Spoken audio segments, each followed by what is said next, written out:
પોરબંદર શહેરના જુદા જુદા વિસ્તારોમાં નંદીનો ત્રાસ વધ્યો છે તેમ જણાવીને મહાનગરપાલિકાનું તંત્ર તેને પકડવાની કામગીરી કરી રહ્યું છે, પરંતુ તેમાં હાઈકોર્ટ દ્વારા દર્શાવવામાં આવેલા તમામ નિયમોનું ઉલ્લંઘન થઈ રહ્યું છે.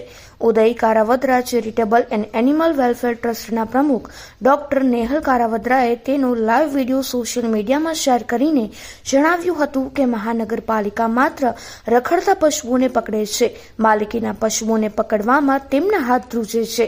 શહેરમાં અનેક માલિકીના પશુઓને દૂધ દોઈને તેમના માલિકો દ્વારા રજડાવવામાં આવે છે, તેમની સામે કોઈ પણ પગલાં ભરતું નથી. એટલું જ નહીં, પરંતુ પશુને પકડતી વખતે વેટરનરી ડોક્ટર હોવા જરૂરી છે. પશુને પકડી લીધા પછી તે વાહનમાં પાર્ટીશન હોવું જરૂરી છે, પરંતુ અહીંયા આ નિયમોનું ઉલ્લંઘન થાય છે.